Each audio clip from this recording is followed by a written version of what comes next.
Upaya pemadaman kebakaran di area Gunung Arjuno, Welirang terus diupayakan oleh petugas gabungan.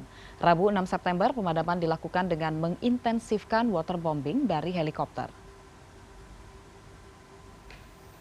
Helikopter milik Badan Nasional Penanggulangan Bencana atau BNPB terus melakukan waterbombing untuk memadamkan api di area Gunung Ringgit yang masih satu area dengan Gunung Arjuno Welirang.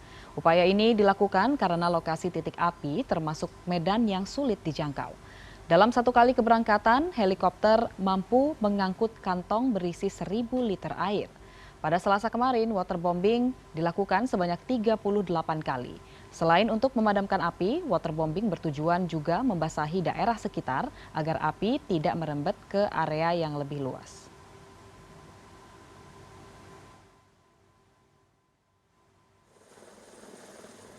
Dan untuk mengetahui informasi terkini, kita akan segera bergabung dengan koresponden CNN Indonesia Miftah Farid. Selamat siang Farid, bagaimana pantauan Anda terkait upaya pemadaman dan kondisi terbaru terkait kebakaran hutan dan lahan di sana? Nisa, saya berada di salah satu wilayah yang terdampak dari kebakaran Gunung Arjuno Welirang ini. Saya berada di kawasan Prigen, tepatnya di Kabupaten Pasuruan. Nah, saya akan langsung mengajak Anda melihat apa yang terjadi di belakang saya ini. Karena sejak pagi tadi kami menghitung ada 4 titik api yang diketahui atau yang bisa saya lihat secara kasat mata, dan kemudian tak lama kemudian ada sekitar 2 jam api ini kemudian bertambah menjadi 8 titik. Nah, siang ini Anda akan melihat sendiri bagaimana kondisi di salah satu area di area Gunung Arjuno Welirang ini, tepatnya di Gunung Ringgit.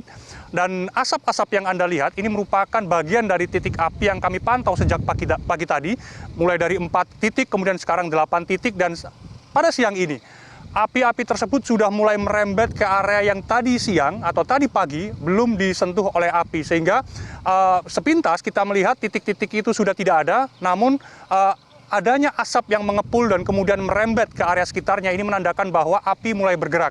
Kalau dilihat dari kasat mata yang saya lihat dari titik saya melaporkan ini, beberapa titik masih mengeluarkan api terlihat dari kejauhan tempat saya melaporkan, dan di tempat lain, di titik lain, api memang tidak terlihat, namun asap yang mengepul itu mulai membesar. Dan kemudian kalau dilihat di area puncak di Gunung Ringgit ini, memang ada cukup tebal awan di atas Gunung Ringgit ini, namun kalau dilihat dari sisi antara titik api dan juga awan cukup gelap, dan ini menandakan konsentrasi atau volume asap ini mulai menebal, mulai banyak, dan menandakan bahwa area yang terbakar juga mulai meluas. Sebenarnya pada 3-4 hari yang lalu kawasan ini sebenarnya sudah dilakukan pemadaman dengan cara waterbombing. Namun hari ini mulai tadi malam tepatnya api mulai muncul kembali, dan kemudian sampai siang ini areanya sudah mulai terbuka dan api sudah mulai merambat di area-area yang sebelumnya sudah dipadamkan. Tadi sejak pagi sebenarnya helikopter sudah melakukan waterbombing sebanyak sampai siang ini sekitar pukul 12:25 sudah melakukan setidaknya 19 kali pengambilan air dan kemudian melakukan penyiraman dan pembasahan tepatnya di balik punggung Gunung Ringgit ini. Karena berdasarkan dari pantauan udara sejak tadi pagi, area tersebutlah yang kemudian sangat sulit untuk dijangkau oleh para relawan, dan kemudian juga sangat sulit dijangkau juga kalau kemudian pemadamannya dilakukan secara manual. Sehingga diputuskan untuk hari ini fokusnya memadamkan area di balik punggung Gunung Ringgit ini, sehingga tadi sekitar 19 kali putaran pengambilan air dan kemudian penyiraman yang dilakukan oleh helikopter difokuskan pada titik yang apinya cukup terlihat di wilayah punggung dari Gunung Ringgit ini. Namun tadi ada beberapa relawan yang sempat melakukan pemantauan dan memasukkan laporan ke posko darurat kebakaran Gunung Arjuno ini, meminta untuk dilakukan kembali pemadaman di wilayah Gunung Ringgit ini, tepatnya tak jauh dari wilayah pemukiman. Dan tentu saja mereka khawatir karena lokasi tempat kebakaran yang tadi saya jelaskan, banyak sekali titik-titik sumber mata air yang dimanfaatkan baik untuk wisata maupun juga tentu saja untuk masyarakat. Sehingga tadi diminta untuk melakukan laporan dan nanti akan dievaluasi.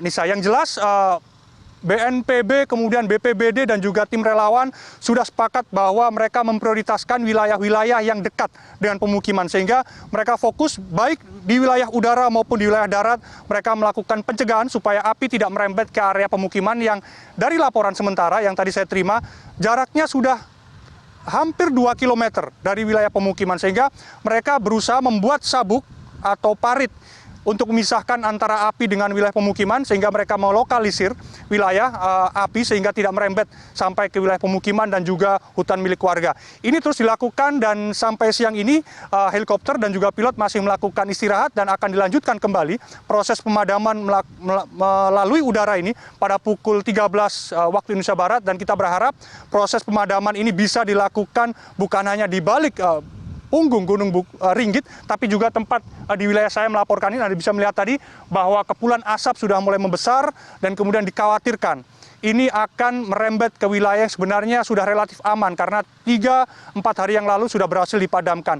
Mereka berharap, tentu saja warga berharap juga ada banyak relawan yang membantu melakukan penyekatan atau kemudian membuat parit yang ada di wilayah-wilayah yang berbatasan dengan hutan dan juga pemukiman milik warga, sehingga apa yang dikhawatirkan itu tidak terjadi, yaitu api merembet ke wilayah yang dimanfaatkan oleh warga, baik untuk perhutanan produktif maupun juga pemukiman warga.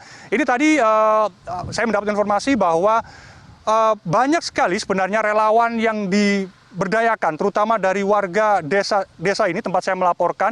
Tadi sekitar 1 RT mengarahkan 5 orang pemudanya untuk melakukan pemadaman melalui jalur darat, sehingga ada banyak sekali, ada ratusan, kira-kira 300 relawan, baik itu TNI, Polri dan juga warga sekitar lokasi kebakaran ini sudah berada di wilayah berbatasan antara api dengan pemukiman, sehingga mereka membuat parit untuk mengamankan area api.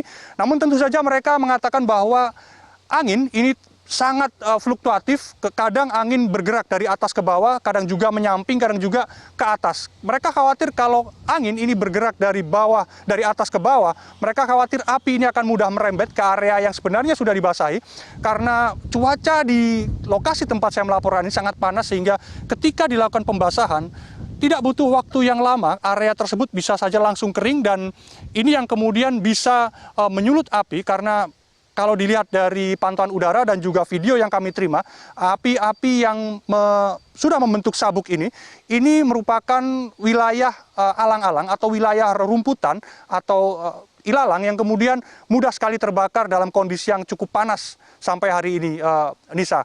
Ini sudah hari ke-6 operasi pemadaman api di wilayah Arjuna Ulirang, dan kita berharap proses pemadaman api baik dari darat maupun udara bisa efektif berjalan, mengingat cuaca sangat mempengaruhi proses terbang dari helikopter dan juga mereka relawan TNI dan Polri yang berada di wilayah darat untuk melakukan proses penyekatan dan pemadaman di titik-titik tertentu yang bisa mereka jangkau.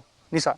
Ya, tentunya kita harapkan agar proses pemadaman dan upaya yang dilakukan oleh BPBD dan juga masyarakat serta relawan ini bisa segera membuahkan hasil sehingga api bisa cepat padam. Terima kasih koresponden CNN Indonesia Miftah Farid atas laporan Anda.